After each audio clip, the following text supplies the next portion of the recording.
What is growing on? So you guys ready for another exciting project? This one is in Homassasa, pretty epic location, waterfront.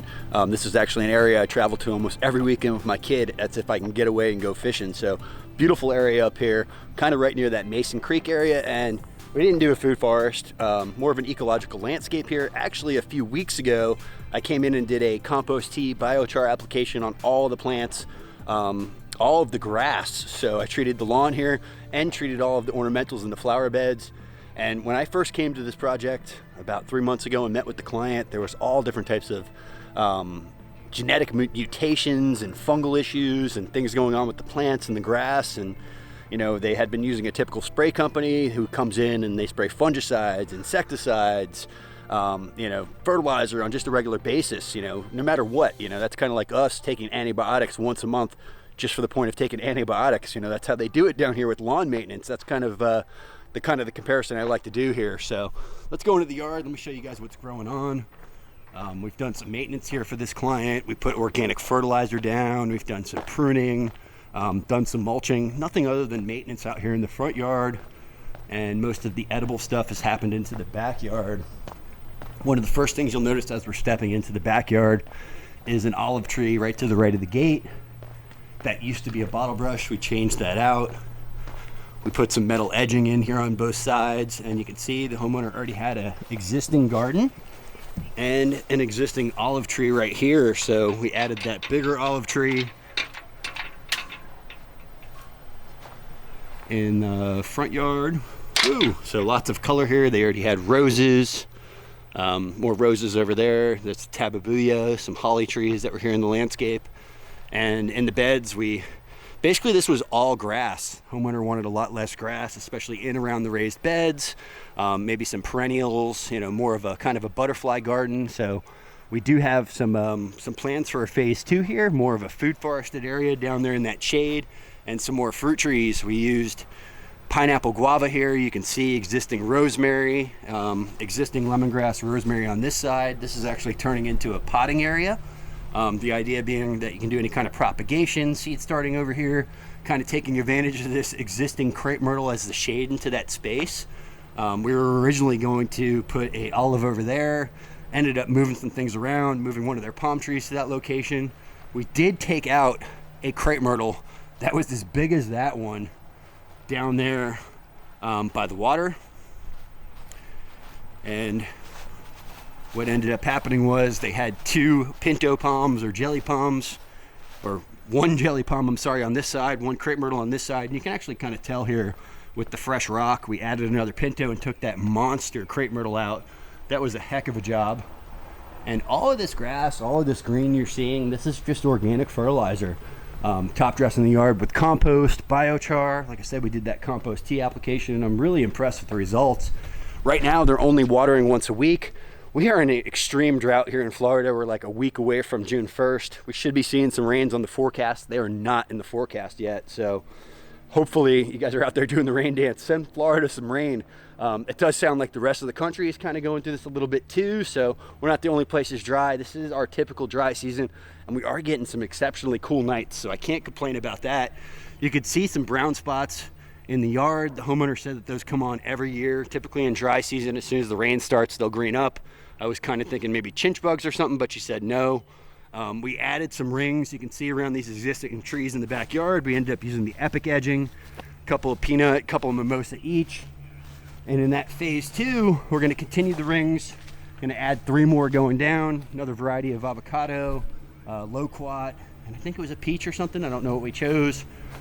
This understory area is supposed to get cleaned out. We're supposed to add a star fruit in the next phase. Maybe some bananas, malanga taro, more shade tolerant like species underneath here. And there's that upper deck garden, and they said that area had really never ever thrived. It's always been an area that's really tough to get grass going because it's a higher elevated area. The soil has always been really tough under there. You know, they had to water that a lot. So cutting down on the grass in there is hopefully going to cut down on that maintenance. That palm tree you guys see in the corner of this bed, that one was actually over there by that step coming out the back door by the potting area. We relocated it for the homeowners over to this area. Here's another big olive that we put in. And I could talk about the rest of the garden plants here in a minute. The citrus trees here have done exceptionally well since we did our treatment. Not only, like I said, if we hit these with organic fertilizer, foliar application of compost tea, the homeowner does do soap and neem applications on the regular, and for citrus, not looking so bad. I will say the further north you get, the better chance you have with growing citrus. So being up here in Citrus County and further north, you're getting less pest pressure, and that's due to that cold that we're getting every year, setting those bugs back. So, we're doing a job in Ocala right now, like, let's put in some citrus. So the further north we go, the only thing I do have to worry about is cold. So location is key, but the further north, like I said, the more chance we have of actually being able to grow that stuff. Pretty healthy looking citrus tree. We ended up putting some mulch rings around those, adding perennial peanut and sunshine mimosa here also. We're already talking about adding into phase 2, more edging all the way down along here, making this one bed, putting some more plants in this area, kind of bringing those valves into the bed. You can see they already had perennial peanut over here. Makes a really awesome ground cover. There are those beautiful edible flowers. Whoa, perennial peanut. So pretty awesome on a salad too. Another one that we added the peanut mimosa on. And it looks like I'm seeing a big passion vine of some type in the back over there. Maybe the giant variety. We ended up going with the mealy grass here. Some salvias. There's a dwarf sweet almond. There's some galangal over there in the back. Went with the big standard vitex. That's quite the looker. Beautiful tree. Gaillardia out here along the front. Really nice cold hardy native flower. A couple of cranberry hibiscus. There's another small vitex. In the back we've got pink and red Turk's cap hibiscus. We've got the world's best mulberry in here. A couple more of those salvias. Over here in this space, got a little bit of blue porterweed. Got some of the tea camellias in here. I believe there's even a regular camellia. Rose of Sharon. Looks a little bit dry in this area. This is that dune sunflower.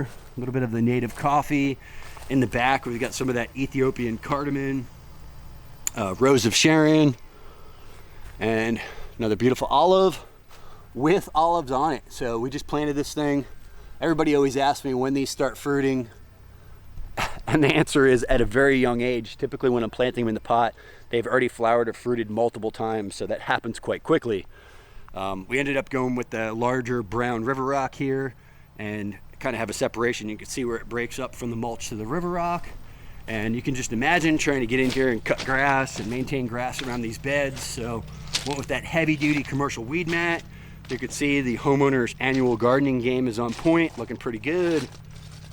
Tomatoes. I know they grow a lot here in the wintertime. Planted some purple possum passion vines up here against the fence. There's some native firebush. There's the bay leaf. A little bit of society garlic, a couple more galangal, and some muley grass. So quick little project for us. Big thing here, creating the edging, making things a little bit cleaner, rocking. We did replace a little bit of grass. And I will tell you, we took about 2 inches of that native soil sand that was out of here and put biochar compost down before I put the grass. And honestly, the grass guys were like 2 weeks behind. Didn't want to leave this bare for 2 weeks. Can imagine what will start growing. So I do not like to do grass, but sometimes we have to do things just to get them done and get them over with, and because we don't mess around. So got that out of the way also. Oh, I see some of those giant bumblebees up here working on the vitex.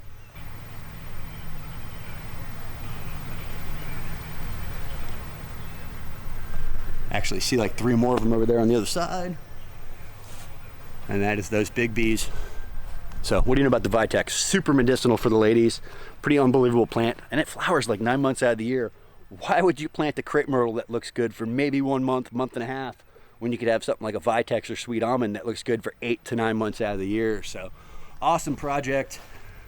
I will say the wind had been howling the entire time we were working here. Quite hot during the day. Like I said, it's been dry, it's been hot. When you have that breeze though, that steady airflow and actually lower humidity, it's actually not too bad to work out here. So working on the water, times are tough.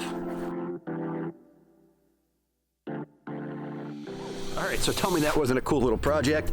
Something I'm gonna try to do for you guys, and I keep getting down in the comments of the videos, is to do a 30-day follow-up, not just a 60-day.